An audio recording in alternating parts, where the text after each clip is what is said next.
Hello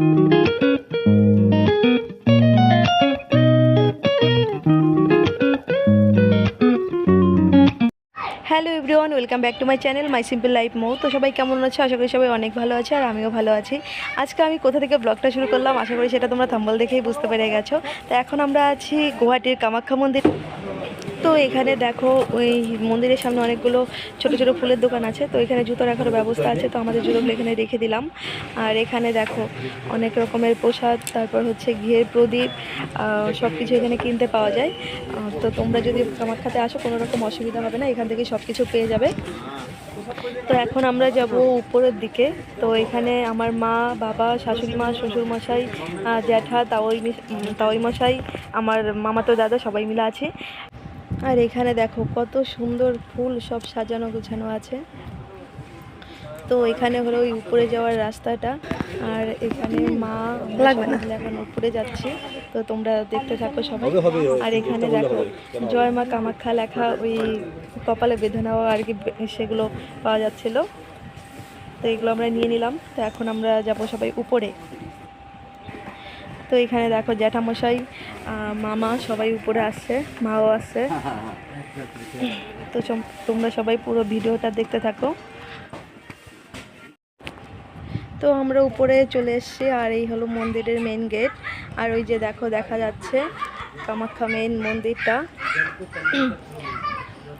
এখানে সবাই লাইনে দাঁড়িয়ে গেছে, লাইন শুরু হয়ে গেছে। আমরাও প্রথমে দাঁড়ালাম, কিন্তু পরে জানতে পারলাম যে এটা এখান থেকে টাকা দিয়ে 500 টাকা পার হেড টাকা দিয়ে আর কি ঠাকুর দর্শন করতে যায়, তো তারাই এখানে লাইনে দাঁড়ায়। তো প্রথমে আমরা দাঁড়িয়েছিলাম, পরে ও সবার নিচে চলে গেলাম।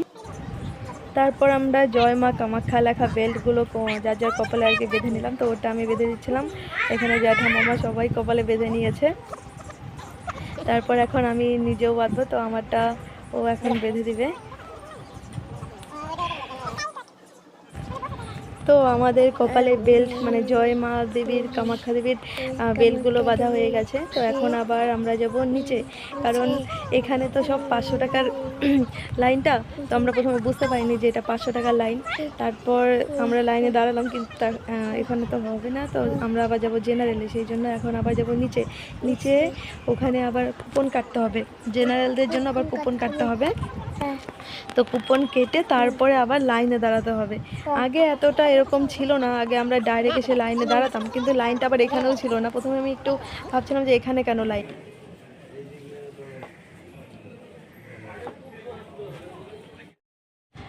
তো বন্ধুরা দেখো, বাইরে রাস্তায় 2 ঘন্টা লাইনে দাঁড়ানোর পর আমরা আবার ভিতরের লাইনে চলে আসলাম। 2 ঘন্টা রাস্তায় বসেছিলাম জানো, তখন ভিডিও করতে পারিনি। তো এখানে ওই দেখো উপরে আবার ফটো তুলে স্ক্যান করে তারপরে আর কি সবাইকে যাওয়ার পারমিশন কার্ডটা দেয় আর কি। তো এখানে আরেকটা মন্দির। তো আমরা প্রায় কাছাকাছি চলে আসছি ওই কুপন সংগ্রহ করে যেখানে, সেখানটায় আর কি। আর এখানে একটা নতুন রুলস, একদিনে 2100 লোকের ওপরে আর কি জেনারেলদের নেবে না। 2100 লোক হয়ে গেলে আর কাউকে কুপন দেবে না আর কি, এরকমটাই রুলস। আগে যদিও এরকমটা ছিল না, এবার গিয়ে পুরোটাই চেঞ্জ। তো এই দেখো আমি কাছাকাছি চলে আসছি। এখন সামনে আমার শাশুড়ি মা আর মা আছে, ওদের কুপন কাটা হয়ে গেলে তারপর আমার দেখো এখন কুপন কাটা হয়ে গেছে। এখানে আমার ছবিও তুলে নিয়েছে। কত রকমের এখন রুলস। তো এটা নিয়ে এখন আবারও লাইনে দাঁড়াতে হবে। তো এখানে দেখো 3 নাম্বার, এখানে আমাদের 3 নাম্বার খাঁচায় দিল, তারপর 2 নাম্বার, 1 নাম্বার এইভাবে হয় আর কি। তো এখানে আমরা সবাই বসে আছি। সেই সকাল 5:30টায় বাড়ি থেকে 5টার দিকে বেরিয়েছি। এখানে 5:30টায় লাইনে ছিলাম, এখন বাজে প্রায় 10:30টা। আর দেখো সারাক্ষণ বসে থাকতে থাকতে কোমর পুরো ব্যথা হয়ে গেছিলো। তো আমি এখানে মায়ের কোলে একটু শুয়ে আছি। এখন যাবো আবার। তারপর এখন আবার চলে আসলাম এখানে, মানে প্রসাদের কুপন দেয়, মানে এখানে আসলে শুধু লাইন লাইন লাইন লাইন ছাড়া কোনো কথা হবে না। তো এখানে প্রসাদের কুপন কাটতে হয়, আমাদের প্রসাদের কুপন পাওয়া যায়। তো বসার পরে আমার একটি করে ছোটো ছোটো কাজ দেবে কুপনের। দেখো এখানে খিচুড়ি, পাঁপড়, লুচি, পায়েস, সুজি, পনিরের তরকারি এইসব দিল প্রসাদ। আর এখানে দেখো মহিলাদের জন্য বসার ব্যবস্থা আছে, আবার ওদিকে দাঁড়িয়ে খাওয়ারও ব্যবস্থা আছে। পুরুষদের একদিকে, মহিলাদের একদিকে, এরকমই ভাগ করে দেয়। আর এখানে দেখো মানে সমস্ত জিনিস একে একে এভাবে দিতে থাকে। তো প্রসাদগুলো দারুণ টেস্টি ছিল। তো আমাদের প্রসাদ খাওয়া শেষ, তো এখন আবার চলে যাব সেই খাঁচায়। তো এখানে আবারও চলে আসলাম সেই খাঁচায়। এখন 3 নম্বর থেকে 1 নম্বর খাঁচা দিল আমাদের। তো এখানে আরও জানি না কতক্ষণ বসে থাকতে হবে, তারপর এখান থেকে আবারও যেতে হবে লাইনে। আগে এরকম ছিল না, প্রায় 12 ঘন্টা লাগে। তো এখন দেখো খাঁচার ভেতর থেকে এখন আবার আমরা চলে আসলাম লাইনে। তো জানি না থাকতে হবে। আর এখান থেকে দেখো একটা ছোট্ট পুকুর সিস্টেম আছে, এখানে যারা যারা স্নান করে আসে না তারা সবাই স্নান সেরে নিতে পারে। তো আমরা বাড়ি থেকে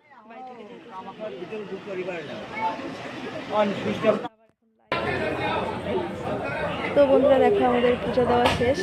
দেখো কপালে লাল একটা টিপ দেখতে পাচ্ছ। তো পুজো দেওয়া শেষ, কারণ ভিতরে ভিডিও করা নিষেধ, সেই জন্য ভিডিও করতে পারিনি ভিতরে। তো এখন আমরা এখান থেকে বেরিয়ে এই বাইরে ঘিয়ের প্রদীপ, ধূপকাঠি এইসব জ্বালিয়ে দিচ্ছি আর কি। এরকমই দেয় এখানে সবাই, তো আমরাও দিচ্ছি। সেই সকাল 5:30টায় লাইনে দাঁড়ানোর পর এখন বাজে 6:30।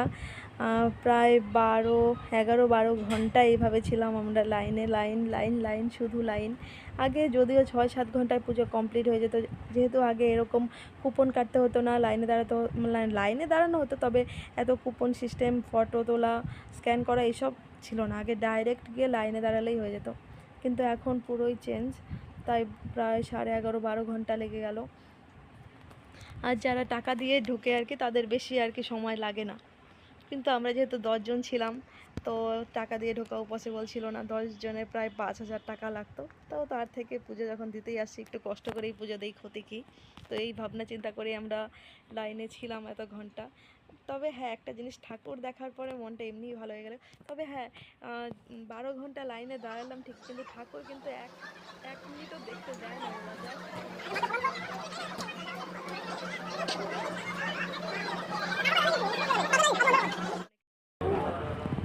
তো এখন চলে আসলাম বাইরের এখানে নারকেল ফাটায় আর কি সবাই। তো এখন নারকেল ফাটাচ্ছে, এই দেখো নারকেলটাও বেশ সুন্দর ছিল, ভিতরটা খুব ভালো ছিল। তো আমরা দুজন এখানে নারকেল ফাটালাম। আর এখানে দেখো জিশানকে দেখো দিদার করে।